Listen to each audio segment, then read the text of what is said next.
ಮಾರ್ಕನ ಸುವಾರ್ತೆ ಯೇಸು ಸ್ವಾಮಿಯನ್ನು ಮೆಸ್ಸಿಯನಾಗಿ ತೋರಿಸುತ್ತದೆ. ಯೇಸು ಕ್ರಿಸ್ತನ ಅದ್ಭುತ ಕಾರ್ಯಗಳು ಆತ್ಮಿಕ ಬಲವನ್ನು ತರುತ್ತದೆ. ಕ್ರಿಸ್ತನ ಶಿಷ್ಯರ ಮೌಲ್ಯವನ್ನು ತಿಳಿಸುತ್ತದೆ. ಕ್ರಿಸ್ತನ ಪ್ರತಿಯೊಂದೊಂದು ಮಾತು ಎಷ್ಟೋ ಅದ್ಭುತವಾಗಿ ಕಂಡುಬರುತ್ತದೆ. 7ನೇ ಕಾರ್ಯಕ್ರಮವನ್ನು ವೀಕ್ಷಿಸಿ ದೇವರ ಆಶೀರ್ವಾದವನ್ನು ಪಡೆಯಿರಿ.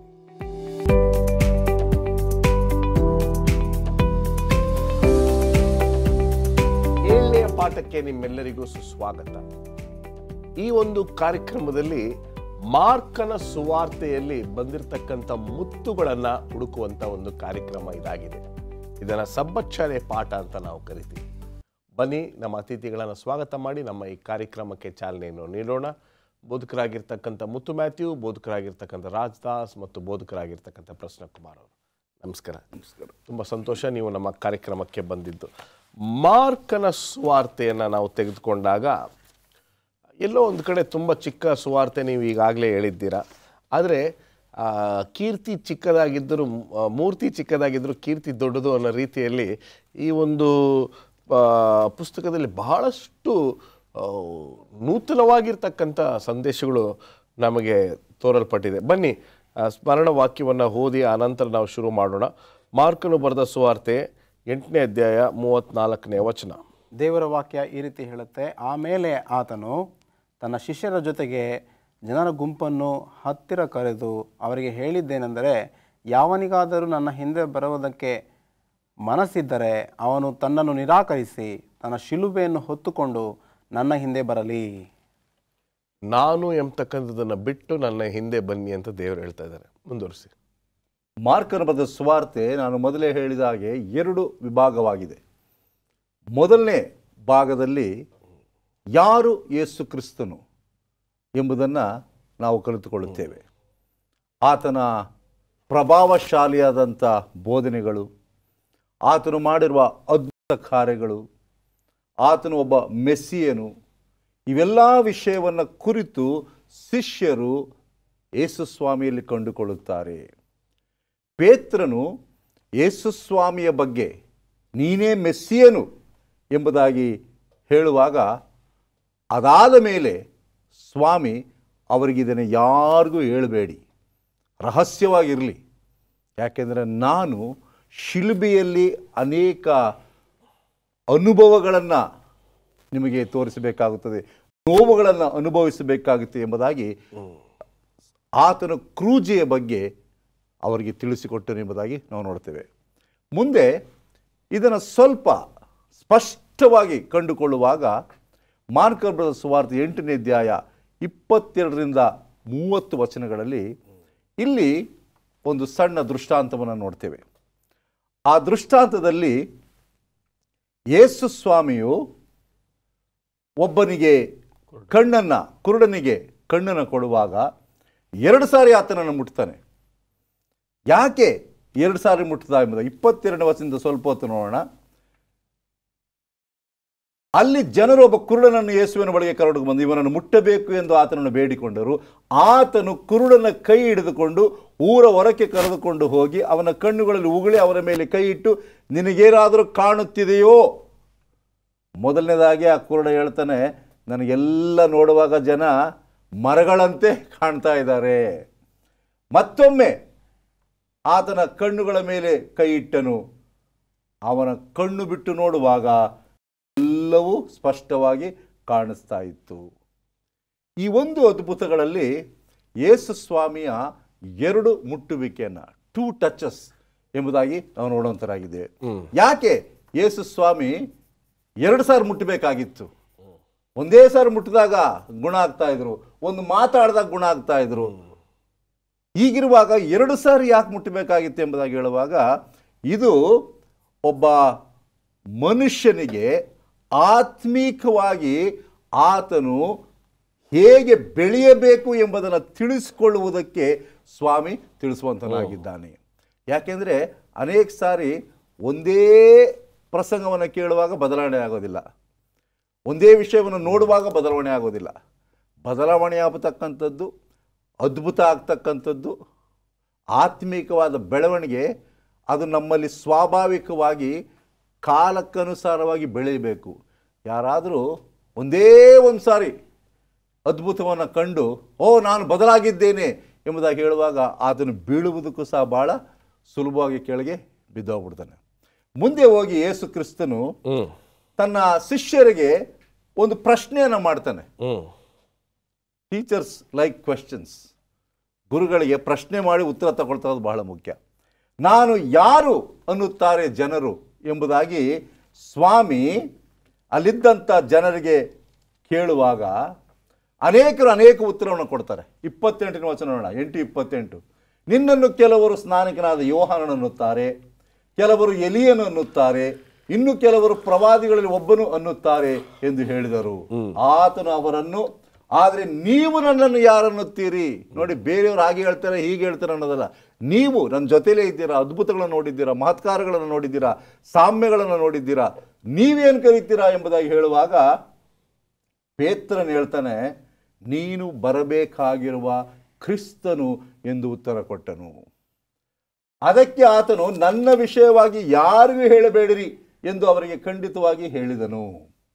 ಯಾಕೆ ಸ್ವಾಮಿ, ನೀನು ಮೆಸ್ಸಿಯನು ಸ್ವಾಮಿ, ನಿನ್ನ ಬಗ್ಗೆ ನಾವೆಲ್ಲ ಕಡೆ ಹೇಳಬೇಕು ಎಂಬುದಾಗಿ ಹೇಳುವಾಗ ಯಾಕೆ ಹೇಳಬಾರ್ದು ಎಂಬುದಾಗಿ ಸ್ವಾಮಿ ಹೇಳಿದ್ನು ಎಂಬುದಾಗಿ ಹೇಳುವಾಗ ನಮ್ಮ ಬರಹಗಾರರು ಬಹಳ ಚೆನ್ನಾಗಿ ಹೇಳ್ತಾರೆ, ಆತನು ಪ್ರಚಾರಗಿಟ್ಟಿಸುವ ಮೆಸ್ಸಿಯನಲ್ಲ. ಜನಗಳಿಗೆ ನೀನು ಹೋಗಿ ಹೇಳು, ಹೀಗೆ ಮಾಡ ಹಾಗೆ ಮಾಡಿ, ಜನಗಳು ನೋಡಿ ಕಲ್ತ್ಕೊಳ್ಬೇಕು, ಕೇಳಿ ತಿಳ್ಕೊಳ್ಬೇಕು ಎಂಬುದಾಗಿ ಆತನು, ನೀವು ನಿಶಬ್ದವಾಗಿರಿ, ಯಾಕೆಂದರೆ ನಾನು ಒಂದು ಗಂಭೀರವಾದ ಸ್ಥಳಕ್ಕೆ ಹೋಗಬೇಕು, ಅಲ್ಲಿ ಕಷ್ಟಗಳನ್ನು ಅನುಭವಿಸಬೇಕು, ಮಹಾಯಾಜಕರ ಮುಂದೆ ನಿಂತುಕೊಳ್ಬೇಕು, ರಾಜರುಗಳ ಮುಂದೆ ನಿಂತುಕೊಳ್ಬೇಕು, ಅಲ್ಲಿ ಅವರಿಗೆಲ್ಲ ಉಪದೇಶವನ್ನು ಮಾಡಬೇಕು. ಹೀಗೆ ನೀವು ಮೊದಲೇ ಪ್ರಚಾರ ಮಾಡಿಬಿಟ್ರೆ ನನ್ನ ಒಂದು ಸ್ವಾರ್ಥ ಸೇವೆ ಕುಂಠಿತವಾಗುತ್ತದೆ.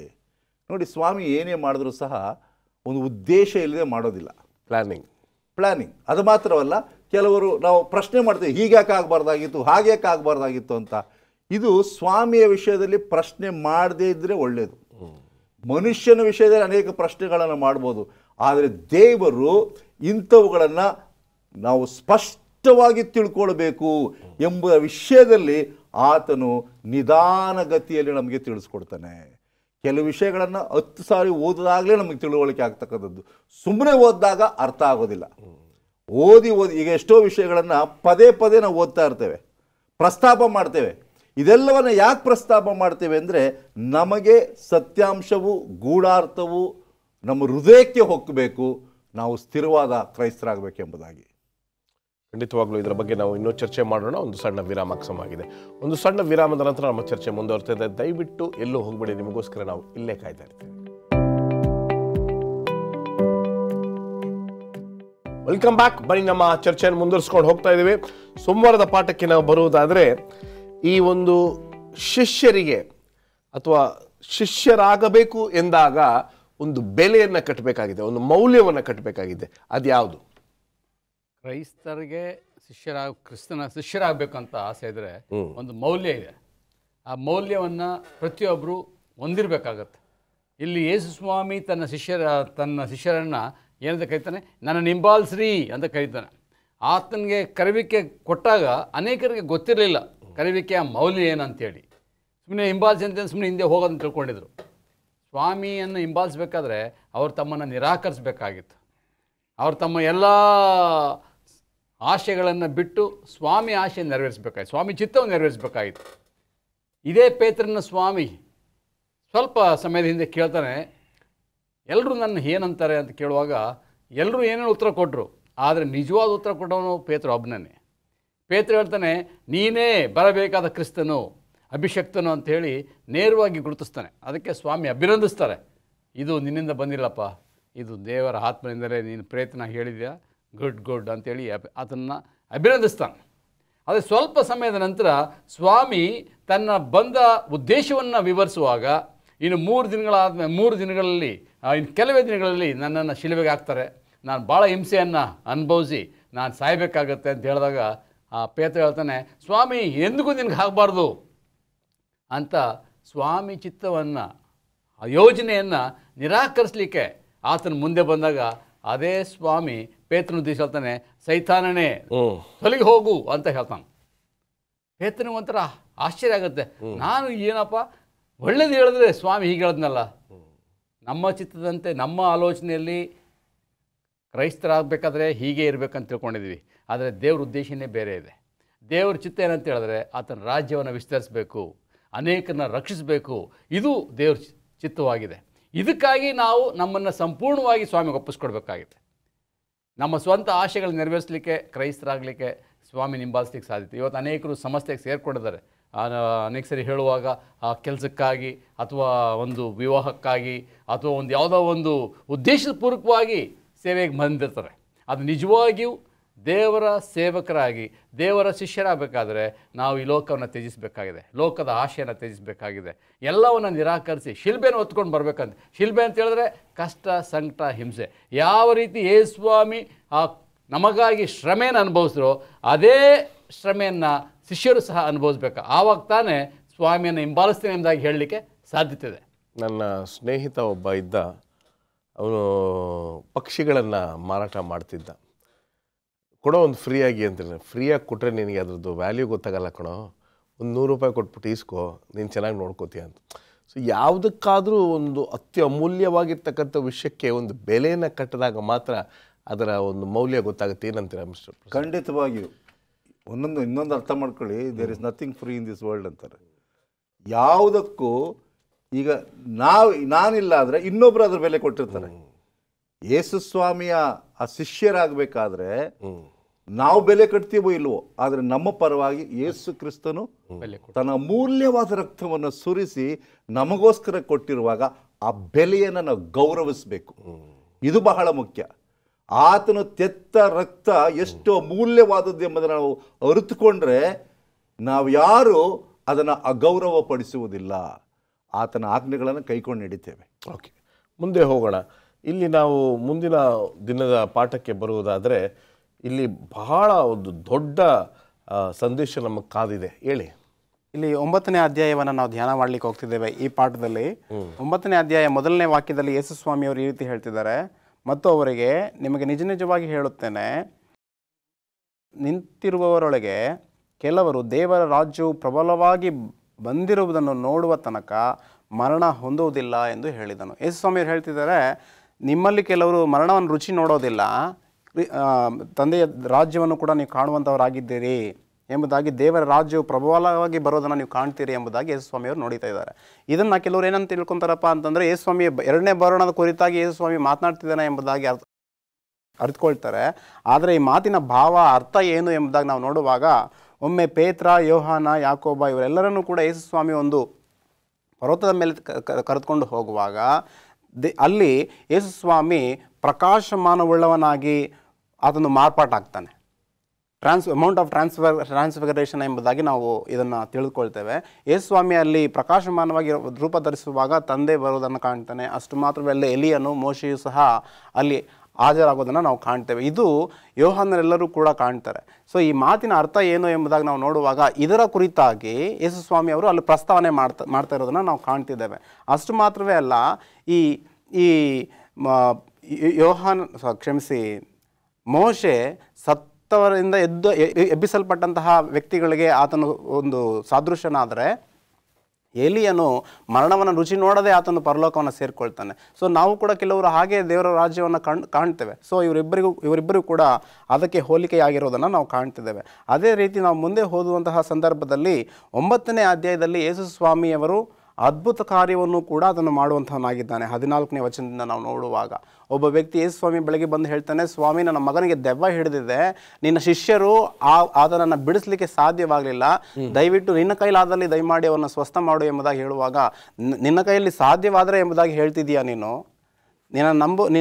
ನಂಬೋದಾದರೆ ದೇವರ ಕೈಯಲ್ಲಿ ಎಲ್ಲವೂ ಕೂಡ ಸಾಧ್ಯ ಎಂಬುದಾಗಿ ಯೇಸು ಸ್ವಾಮಿ ನುಡಿಯುವಾಗ ಆತನು ಆ ಮಾತನ್ನು ವಾಪಸ್ ತೆಗೆದುಕೊಂಡು ಹೇಳ್ತಾನೆ, ಹೌದು ಸ್ವಾಮಿ ನಾನು ನಂಬ್ತೇನೆ, ನನ್ನ ನಂಬಿಕೆ ಒಂದು ವೇಳೆ ಕುಂದಿ ಹೋಗಿದ್ದರೆ ನನ್ನ ಬಲಗೊಳಿಸು, ನನ್ನ ನಂಬಿಕೆಯನ್ನು ಮತ್ತಷ್ಟು ಗಟ್ಟಿ ಮಾಡು ಎಂಬುದಾಗಿ ಯೇಸು ಸ್ವಾಮಿ ಹತ್ರ ಕೇಳ್ಕೊಳ್ತಾನೆ.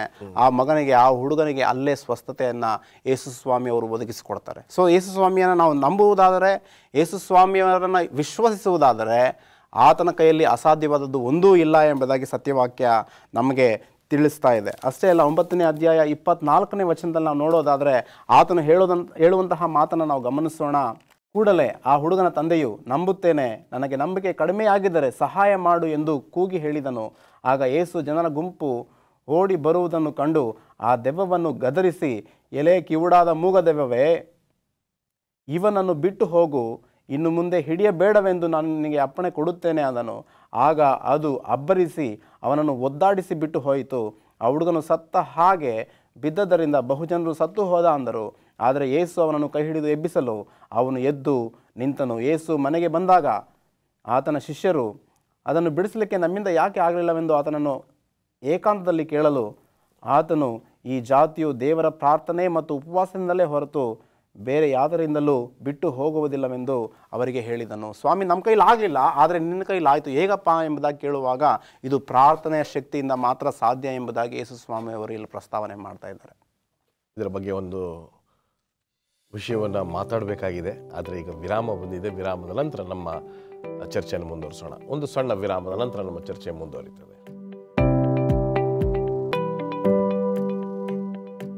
Welcome back. ಬನ್ನಿ ನಮ್ಮ ಚರ್ಚೆಯನ್ನು ಮುಂದುವರಿಸ್ಕೊಂಡು ಹೋಗೋಣ. ಬುಧವಾರದ ಪಾಠಕ್ಕೆ ಹೋಗುವ ಮುನ್ನ ಶಿಷ್ಯರ ಕೈಯಲ್ಲಿ ಯಾವ ಕಾರಣದಿಂದ ಆ ಕೆಲಸವು ಮುಗಿಲಿಲ್ಲ?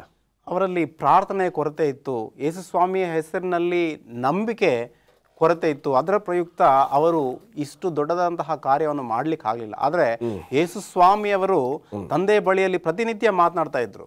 ಮಾರ್ಕನ ಸುವಾರ್ತೆ 1ನೇ ಅಧ್ಯಾಯ 35ನೇ ವಾಕ್ಯ ಹೇಳುತ್ತೆ, ಇನ್ನೂ ಮೊಬ್ಬಿರುವಾಗ ಉದಯ ಕಾಲದಲ್ಲಿ ಎದ್ದು ಅಡವಿಯ ಪ್ರಾಂತಕ್ಕೆ ಹೋಗಿ ಯೇಸು ಸ್ವಾಮಿ ಏನು ಮಾಡ್ತಾನಪ್ಪ ಅಂತಂದರೆ ಪ್ರಾರ್ಥನೆಯನ್ನು ಮಾಡ್ತಾನೆ, ತಂದೆಯ ಬಳಿ ಆತನು ಸಮಯವನ್ನು ಕಳೆಯುತ್ತಾನೆ. ಸೊ ಇದು ಕೊರತೆಯಾಗಿರುವುದರಿಂದ ಅಪೋಸ್ತಲರು ಇಲ್ಲವಾದರೆ ಶಿಷ್ಯರು ಈ ಕೆಲಸವನ್ನು ಮಾಡಲು ಸಾಧ್ಯವಾಗಲಿಲ್ಲ. ಕ್ರಿಸ್ತನಲ್ಲಿ ಪ್ರಾರ್ಥನೆಯ ಶಕ್ತಿ ಇತ್ತು, ತಂದೆಯ ಮೇಲೆ ಆತನು ಸಂಪೂರ್ಣವಾಗಿ ಆತುಕೊಂಡಿದ್ದ ಪ್ರಯುಕ್ತ ಈ ಕಾರ್ಯವು ಯೇಸು ಸ್ವಾಮಿಯವರು ಮಾಡಿ ತೋರಿಸೋದನ್ನು ನಾವು ಕಾಣ್ತಿದ್ದೇವೆ. ಓಕೆ, ಬುಧವಾರದ ಪಾಠಕ್ಕೆ ಬರೋಣ. ಎಲ್ಲರೂ ಯೇಸು ಸ್ವಾಮಿಯ ಸಮಯದಿಂದ ಇಲ್ಲಿಯವರೆಗೂ ಕೇಳುವಂಥ ಒಂದು ಪ್ರಶ್ನೆ, ಹೇಳಿ, ಉತ್ತರ ಕೊಡಿ. ಶಿಷ್ಯರಲ್ಲಿ ಕ್ರಿಸ್ತನ ಮನಸ್ಸು ಇರಲಿಲ್ಲ. ಯಾಕಂತ ಹೇಳಿದ್ರೆ ಪ್ರತಿಯೊಬ್ಬರಲ್ಲೂ ಸಹ ಒಂದು ಆಲೋಚನೆ ಇತ್ತು, ನಾನು ಶ್ರೇಷ್ಠ ಎಂಬ ಆಲೋಚನೆ ಅವರಲ್ಲಿತ್ತು. ಆ ಪ್ರಯುಕ್ತವಾಗಿ ಸ್ವಾಮಿ ಯಾರು ಶ್ರೇಷ್ಠ ಗೊತ್ತಾ, ನಿಮಗೆ ನಾನು ತಿಳಿಸ್ತೀನಿ. ಇವರ ಆಲೋಚನೆ ಅವರವರಲ್ಲೇ ವಾಗ್ವಾದ ನಡೀತಾ ಇತ್ತು. ಅವ್ರು ತಿಳ್ಕೊಂಡ್ರೆ ಸ್ವಾಮಿಗೆ ಗೊತ್ತಾಗಲ್ಲ ಅಂತೇಳಿ ಅನೇಕ ಸಾರಿ ಅಧ್ಯಕ್ಷರು ಅಲ್ಲೇನೋ ಮಾಡುವಾಗ ಇಲ್ಲಿ ಕೆಲವು ವಿಭಾಗೀಯ ನಿರ್ದೇಶಕ ಏನೋ ಡಿಸ್ಕಸ್ ಮಾಡ್ತಿರ್ತಾರೆ. ಅಧ್ಯಕ್ಷರಿಗೆ ಗೊತ್ತಾಗದೇ ಇರ್ಬೋದು, ಆದರೆ ಸ್ವಾಮಿಗೆಲ್ಲ ಗೊತ್ತಿತ್ತು. ಅಂತರಿಂದ್ರಿಯನ ಪರಿಶೋಧಿಸೋ ದೇವರು ಇವ್ರು ಮಾಡುವ ಆಲೋಚನೆ ತಿಳ್ಕೊಂಡು ಸ್ವಾಮಿ ಹೇಳ್ತಾನೆ, ಯಾಕೆ ನಿಮ್ಮಲ್ಲಿ ಈ ಒಂದು ಆಲೋಚನೆ ನಡೀತದೆ, ಯಾರು ಶ್ರೇಷ್ಠ ಅಂತ ನಾನು ನಿಮಗೆ ತಿಳಿಸ್ತೇನೆ, ಬನ್ನಿ. ಯಾರು ಶ್ರೇಷ್ಠ? ನಿಮ್ಮಲ್ಲಿ ಯಾರು ಶ್ರೇಷ್ಠರಲ್ಲ. ಈ ನಿಜವಾಗ್ಲೂ ಶ್ರೇಷ್ಠರಾಗಬೇಕಾದ್ರೆ ಯಾವ ಗುಣ ಇರಬೇಕೆಂಬುದಾಗಿ ತಿಳಿಸ್ತೀನಿ ಅಂತೇಳಿ ಸ್ವಾಮಿ ಹೇಳ್ತಾನೆ. ಮಾರ್ಕನ ಬರೆದ ಸುವಾರ್ತೆ 9ನೇ ಅಧ್ಯಾಯ 35ರಲ್ಲಿ ನಾವು ಈ ಅಂಶವನ್ನು ತಿಳ್ಕೊಳ್ಬೋದು. ಆತನು ಕೂತುಕೊಂಡು 12 ಮಂದಿ ಶಿಷ್ಯರನ್ನು ಕರೆದವರಿಗೆ, ಯಾವನಾದರೂ ಮೊದಲಿನವನಾಗಬೇಕೆಂದಿದ್ದರೆ ಅವನು ಎಲ್ಲರಲ್ಲಿ ಕಡೆಯವನು, ಎಲ್ಲರ ಹಾಳು ಆಗಿರಬೇಕು ಎಂದು ಹೇಳಿ ಒಂದು ಚಿಕ್ಕ ಮಗುವನ್ನು ತೆಗೆದುಕೊಂಡು ಅವರ ನಡುವೆ ನಿಲ್ಲಿಸಿ ಅಪ್ಪಿಕೊಂಡು ಅವರಿಗೆ, ಯಾವನಾದರೂ ನನ್ನ ಹೆಸರಿನಲ್ಲಿ ಇಂಥ ಚಿಕ್ಕ ಮಕ್ಕಳಲ್ಲಿ ಒಂದನ್ನು ಸೇರಿಸಿಕೊಂಡರೆ ನನ್ನನ್ನು ಸೇರಿಸಿಕೊಂಡ ಹಾಗಾಯಿತು, ಮತ್ತು ಯಾವನಾದರೂ ನನ್ನನ್ನು ಸೇರಿಸಿಕೊಂಡರೆ ನನ್ನನ್ನಲ್ಲ, ನನ್ನನ್ನು ಕಳಿಸಿಕೊಂಡ ಆತನನ್ನೇ ಸೇರಿಸಿಕೊಂಡ ಹಾಗಾಯಿತು ಎಂದು ಹೇಳಿದನು. ಇಲ್ಲಿ ಶಿಷ್ಯರಿಗೆ ಏನು ಸ್ವಾಮಿ ಅರ್ಥ ಮಾಡ್ತಾನೆ ಅಂತ ಹೇಳಿದ್ರೆ, ನೀವು ನನ್ನ ಶ್ರೇಷ್ಠ ವ್ಯಕ್ತಿಗಳಾಗಬೇಕು, ನನ್ನ ರಾಜ್ಯದಲ್ಲಿ ಒಬ್ಬ ಉತ್ತಮವಾದ ವ್ಯಕ್ತಿ ಆಗಬೇಕಾದ್ರೆ ನೀವು ಕನಿಷ್ಠರಾಗಿರ್ಬೇಕು, ಸೇವೆ ಮನೋಭಾವ ಇರಬೇಕು. ಈ ಮಕ್ಕಳಿಗೆ ಹೇಗೆ ಆ ದೀನತೆ ಇದೆ, ವಿಧೇಯತೆ ಇದೆ, ಅಂಥ ಮನೋಭಾವ ನಿಮ್ಮಲ್ಲಿದ್ದಾಗ ಮಾತ್ರ ನೀವು ಶ್ರೇಷ್ಠರಾಗಲಿಕ್ಕೆ ಸಾಧ್ಯ. ನೀವು ಈ ಒಂದು ಆಲೋಚನೆಯಲ್ಲಿ ನನ್ನ ರಾಜ್ಯ ಸೇರಲಿಕ್ಕೆ ಸಾಧ್ಯತೆ ಇಲ್ಲ ಅಂತೇಳಿ ಭಾಳ ಸರಳವಾಗಿ ಸ್ಪಷ್ಟವಾಗಿ ಸ್ವಾಮಿ ಅವರಿಗೆ ಅರ್ಥೈಸಿ ಹೇಳ್ತಿದ್ದಾನೆ. ಇಂಥ ಮನೋಭಾವ ಇದ್ದರೆ ಮಾತ್ರ ನೀವು ಶ್ರೇಷ್ಠರಾಗಲಿಕ್ಕೆ ಸಾಧ್ಯ ಅಂತ ಸ್ವಾಮಿ ಉತ್ತರ ಕೊಡ್ತಾನೆ. ಆ ಶಿಷ್ಯರ ಒಂದು ಪ್ರಶ್ನೆಗೆ, ಅವರ ಗೊಂದಲಕ್ಕೆ ಒಂದು ಪರಿಹಾರದ ಉತ್ತರವನ್ನು ಸ್ವಾಮಿ ನೀಡ್ತಾನೆ. ಒಬ್ಬ ಆರೋಗ್ಯವಂತ ಮನುಷ್ಯನು ನರಕದಲ್ಲಿ ಏನು ಮಾಡ್ತಾ ಇದ್ದಾನೆ? ಇಲ್ಲಿ ನಾವು ಗಮನಿಸೋದಾದರೆ 2 ಪ್ರಮುಖವಾದಂತಹ ವಿಷಯಗಳನ್ನು ಇಲ್ಲಿ ಯೇಸು ಸ್ವಾಮಿಯವರು ಪ್ರಸ್ತಾವನೆ ಮಾಡ್ತಾ ಇದ್ದಾರೆ. ಮೊಟ್ಟ ಮೊದಲನೇದನ್ನು ನಾವು ನೋಡೋದಾದರೆ ಮಾರ್ಕನ ಸುವಾರ್ತೆ 9ನೇ ಅಧ್ಯಾಯ 42ನೇ ವಾಕ್ಯದಿಂದ ನಾವು ಗಮನಿಸೋದಾದರೆ ಯೇಸು ಸ್ವಾಮಿಯವರು ಈ ರೀತಿ ಹೇಳ್ತಾ ಇದ್ದಾರೆ, ಮತ್ತು ನಂಬುವ ಈ ಚಿಕ್ಕವರಲ್ಲಿ ಒಬ್ಬನಿಗೆ ಯಾವನಾದರೂ ಅಡ್ಡಿಯಾದರೆ ಅಂಥವನ ಕೊರಳಿಗೆ ಬೀಸುವ ಕಲ್ಲು ಕಟ್ಟಿ ಅವನನ್ನು ಸಮುದ್ರದಲ್ಲಿ ಹಾಕಿದರೂ ಅವನಿಗೆ ಲೇಸು. ಇದಲ್ಲದೆ ನಿನ್ನ ಕೈ ನಿನ್ನನ್ನು ಪಾಪದಲ್ಲಿ ಸಿಲುಕಿಸುವುದಾದರೆ ಅದನ್ನು ಕತ್ತರಿಸಿಬಿಡು. 2 ಕೈಯುಳ್ಳವನಾಗಿದ್ದು ಆರದ ಬೆಂಕಿಯಲ್ಲಿರುವ ನರಕದಲ್ಲಿ ಬೀಳುವುದಕ್ಕಿಂತ ಕೈ ಕಳಕೊಂಡವನಾಗಿ ಜೀವದಲ್ಲಿ ಸೇರುವುದು ನಿನಗೆ ಉತ್ತಮ ಎಂಬುದಾಗಿ ಯೇಸು ಸ್ವಾಮಿಯವರು ಮೊಟ್ಟ ಮೊದಲನೇದಾಗಿ ತಿಳಿಸ್ತಾ ಇದ್ದಾರೆ. ಅಂದರೆ ನಾವು 2 ಕೈ 2 ಕಾಲಿದ್ದು ನರಕದಲ್ಲಿ ಬೀಳೋದಕ್ಕಿಂತ ನಾವು ಪಾಪದ ಪಾಲಿಗೆ ಸತ್ತು ಜೀವಿಸಬೇಕಾಗಿದೆ. ದೇವರ ಮಕ್ಕಳಾಗಿರುವಂತಹ ನಾವು ಕತ್ತಲಿನಿಂದ ಆಶ್ಚರ್ಯಕರವಾದಂತಹ ಬೆಳಕಿನಡೆಗೆ ನಡೆಸಲ್ಪಟ್ಟವರು, ಕರೆಯಲ್ಪಟ್ಟವರು. ನಾವು ಕರೆದಾತನ ಗುಣಾತಿಶಯಗಳನ್ನು ಉಳ್ಳವರಾಗಿ ಜೀವಿಸಬೇಕು, ಆತನ ಗುಣಾತಿಶಯಗಳನ್ನು ಪ್ರಕಟಪಡಿಸಬೇಕು. ಅಂಥವರಾಗಿರುವಂತಹ ನಾವು ಯಾವುದೇ ಕಾರಣಕ್ಕೂ ಕೂಡ ಪಾಪದ ಪಾಲಿಗೆ ದಾಸರಾಗಬಾರದು ಎಂಬುದಾಗಿ ಯೇಸು ಸ್ವಾಮಿಯವರು ಮನಸ್ಸಿನಲ್ಲಿ ಇಟ್ಟುಕೊಂಡು ಈ ಮಾತನ್ನು ಹೇಳ್ತಿದ್ದಾರೆ. ಏನು ಎಂಬುದಾಗಿ ನಾವು ಗಮನಿಸುವಾಗ, ನಿನ್ನ ಕೈ ನಿನ್ನನ್ನು ಪಾಪಕ್ಕೆ ಎಡೆ ಮಾಡುವುದಾದರೆ, ದಾರಿ ಮಾಡಿಕೊಡುವುದಾದರೆ ಅದನ್ನು ಕತ್ತರಿಸಿಬಿಡು. ಅಂದರೆ ಈ ಮಾತಿನ ಅರ್ಥ ಏನು ಎಂಬುದಾಗಿ ಸಬ್ಬತ್ತಿನ ಪಾಠದಲ್ಲಿ ತುಂಬ ಚೆನ್ನಾಗಿ ಬರೆದಿದ್ದಾರೆ. ಆ ಸಾಲು ನಂಗೆ ತುಂಬ ಇಷ್ಟವಾಯಿತು. ನಾನು ಅದನ್ನು ಓದಲಿಕ್ಕೆ ಬಯಸ್ತೇನೆ. Sin should not be taken so seriously that it would be better to lose a hand, foot or eye than to sin. ನಾವು ಪಾಪ ಮಾಡುವುದಕ್ಕಿಂತ ಒಂದು ಕೈಯನ್ನು, ಒಂದು ಕಾಲನ್ನು, ಒಂದು ಕಣ್ಣನ್ನು ಕಳೆದುಕೊಳ್ಳುವುದೇ ಉತ್ತಮ ಎಂಬುದಾಗಿ ಲೇಖಕರು ಬಹಳ ಸೊಗಸಾಗಿ ಬರೆಯೋದನ್ನು ನಾವು ಕಾಣ್ತಿದ್ದೇವೆ. ಆದ್ದರಿಂದ ನಾವು ಪಾಪದ ಪಾಲಿಗೆ ಸತ್ತವರಾಗಿ ನಾವು ಕ್ರಿಸ್ತನಿಗಾಗಿ ಜೀವಿಸುವಂಥವರಾಗಿರಬೇಕು ಎಂಬುದಾಗಿ ಮೊಟ್ಟ ಮೊದಲನೇದಾಗಿ ಯೇಸು ಸ್ವಾಮಿಯವರು ಇಲ್ಲಿ ತಿಳಿಸ್ತಿದ್ದಾರೆ. ಅಷ್ಟು ಮಾತ್ರವೇ ಅಲ್ಲ, ಎರಡನೆಯ ಪ್ರಮುಖವಾದಂತಹ ವಿಷಯ ಏನು ಎಂಬುದಾಗಿ ನಾವು ನೋಡುವಾಗ 47ನೇ ವಾಕ್ಯವನ್ನು ನಾನು ಓದ್ತಿದ್ದೇನೆ. ನಿನ್ನ ಕಣ್ಣು ನಿನ್ನನ್ನು ಪಾಪದಲ್ಲಿ ಸಿಕ್ಕಿಸುವುದಾದರೆ ಅದನ್ನು ಕಿತ್ತು ಬಿಸಾಡು. 2 ಕಣ್ಣುಳ್ಳವನಾಗಿದ್ದು ನರಕದಲ್ಲಿ ಹಾಕಿಸಿ ಕೊಳ್ಳುವುದಕ್ಕಿಂತ ಒಂದೇ ಕಣ್ಣುಳ್ಳವನಾಗಿದ್ದು ದೇವರ ರಾಜ್ಯದಲ್ಲಿ ಸೇರುವುದು ನಿನಗೆ ಉತ್ತಮ. ನರಕದಲ್ಲಿ ಅವರನ್ನು ಕಡಿಯುವ ಹುಳ ಸಾಯುವುದಿಲ್ಲ. ಅಂದರೆ ಈ ಒಂದು ನರಕದ ಅಗ್ನಿ ಆರುವುದೇ ಇಲ್ಲ ಎಂಬುದಾಗಿ ಎಲ್ಲರೂ ಕೂಡ ಬೋಧನೆ ಮಾಡುತ್ತಿರುವುದುಂಟು. ಆದರೆ ಈ ಒಂದು ನರಕದ ಅಗ್ನಿಯ ಕುರಿತಾಗಿ ದೇವರ ವಾಕ್ಯ ನಮಗೇನು ತಿಳಿಸುತ್ತೆ ಎಂಬುದಾಗಿ ನಾವು ನೋಡುವಾಗ, ಶಾಶ್ವತವಾದಂತಹ ನರಕ ಅಲ್ಲ ಅದು. ಬದಲಾಗಿ ನಾವು ಎಲ್ಲಿವರೆಗೂ ಇಲ್ಲವೇ ಒಬ್ಬ ಪಾಪಿ ಎಲ್ಲಿವರೆಗೂ ನಾಶವಾಗ್ತಾನೋ ಅಲ್ಲಿವರೆಗೂ ಮಾತ್ರ ಅದು ಸುಡುತ್ತೆ, ಅದಾದ ನಂತರ ಅದು ಇಲ್ಲದೆ ಹೋಗುತ್ತೆ ಎಂಬುದನ್ನು ಯೇಸು ಸ್ವಾಮಿಯವರು ಇಲ್ಲಿ ತಿಳಿಸ್ತಾ ಇದ್ದಾರೆ. ಆದ್ದರಿಂದ ಈ 2 ಪ್ರಮುಖವಾದಂತಹ ವಿಷಯಗಳನ್ನು ಯೇಸು ಸ್ವಾಮಿ ತಿಳಿಸ್ತಾ ಇದ್ದಾರೆ. ಮೊಟ್ಟ ಮೊದಲನೆಯದು, ನಾವು ಪಾಪ ಮಾಡುವುದಕ್ಕಿಂತ ಒಂದು ಕಣ್ಣನ್ನು, ಒಂದು ಕೈಯನ್ನು, ಒಂದು ಕಾಲನ್ನು ಕಳೆದುಕೊಳ್ಳುವುದೇ ಉತ್ತಮ ಎಂಬುದಾಗಿ. ಎರಡನೇದಾಗಿ ನಾವು ಗಮನಿಸುವುದಾದರೆ, ವಿಶೇಷವಾಗಿ ಈ ನರಕದ ಬೆಂಕಿ ನಿತ್ಯಕ್ಕೂ ಶಾಶ್ವತವಾಗಿ ಇರುತ್ತೆ ಎಂಬುದಾಗಿ ಅನೇಕರು ಹೇಳ್ತಿದ್ದಾರೆ. ಇವಾಗ ಸತ್ಯವಾಗಿ ಹೇಳ್ತಿದೆ, ಸೊದೋಮ್ ಗೊಮೋರ ಪಟ್ಟಣ ದಹನವಾಗುತ್ತೆ ಎಂಬುದಾಗಿ ಯೇಸು ಸ್ವಾಮಿಯವರು ಹೇಳುವಾಗ ಅದು ಶಾಶ್ವತವಾಗಿ ಹಾಳಾಗುತ್ತೆ ಎಂಬಂತಹ ಒಂದು ಅರ್ಥವನ್ನು ಕೊಡುತ್ತೆ. ಆ ಒಂದು ಅಗ್ನಿ ಇಲ್ಲಿಗೂ ಕೂಡ ಅದು ಏನಾಗ್ತಿಲ್ಲ, ಉರಿತಿಲ್ಲ, ಅದು ನಾಶವಾಗೋಯ್ತು ಅಷ್ಟೇ. ಅದೇ ರೀತಿ ಪಾಪಿಗಳು ಸಹ ಶಾಶ್ವತವಾಗಿ ನರಕದಲ್ಲಿ ಸುಡಲ್ಪಡೋದಿಲ್ಲ, ಬದಲಾಗಿ ಅವರು ನಾಶವಾಗುವವರೆಗೂ ಕೂಡ ಅಗ್ನಿ ಇರುತ್ತೆ, ಅದಾದ ನಂತರ ಅದು ಇಲ್ಲದೆ ಹೋಗುತ್ತೆ ಎಂಬಂತಹ ಅರ್ಥವನ್ನು ಈ ಮಾತುಗಳು ನಮಗೆ ತಿಳಿಸುತ್ತವೆ. ಖಂಡಿತವಾಗ್ಲೂ ಒಂದು ದಿನ ನಾವು ಈ ನರಕದ ಬೆಂಕಿಯ ಬಗ್ಗೆ ಒಂದು ಕಾರ್ಯಕ್ರಮ ಮಾಡಬೇಕು. ಬಹಳಷ್ಟು ಜನರು ಅವರದೇ ಆದಂಥ ಅಭಿಪ್ರಾಯಗಳನ್ನು ಅದರಲ್ಲಿ ಇಟ್ಕೊಂಡಿದ್ದಾರೆ. ಆದರೆ ಈ ಒಂದು ಮಾರ್ಕನ ಸುವಾರ್ತೆಯಲ್ಲಿ ಅದ್ಭುತವಾಗಿರ್ತಕ್ಕಂಥ ಪಾಠಗಳನ್ನು ನಮಗೆ ತಿಳಿಸಿಕೊಟ್ಟಿದ್ದೀರಾ. ನಿಮ್ಮೂವರಿಗೂ ಯೇಸು ಕ್ರಿಸ್ತನ ಮಧುರ ನಾಮದಲ್ಲಿ ನಾನು ನನ್ನ ಕೃತಜ್ಞತೆಗಳನ್ನು ಸಲ್ಲಿಸ್ತೇನೆ. ನಮಸ್ಕಾರ. ಪ್ರಿಯ ವೀಕ್ಷಕರೇ, ಮಾರ್ಕನ ಸುವಾರ್ತೆ ಕಣ್ಣನ್ನು ತೆರೆಯುವಂಥ ಒಂದು ಸುವಾರ್ತೆ ಆಗಿದೆ. ಇನ್ನೂ ಮಾಹಿತಿ ಬೇಕಾದಲ್ಲಿ ದಯವಿಟ್ಟು ನಮಗೆ ನೀವು ಪತ್ರಗಳನ್ನು ಬರೀಬೋದು. ಖಂಡಿತವಾಗಲೂ ನಾವು ನಿಮಗೆ ಉತ್ತರವನ್ನು ಕೊಡಲಿಕ್ಕೆ ಪ್ರಯತ್ನ ಪಡ್ತೀವಿ. ದೇವರು ನಿಮ್ಮೆಲ್ಲರನ್ನ ಆಶೀರ್ವದಿಸಲಿ.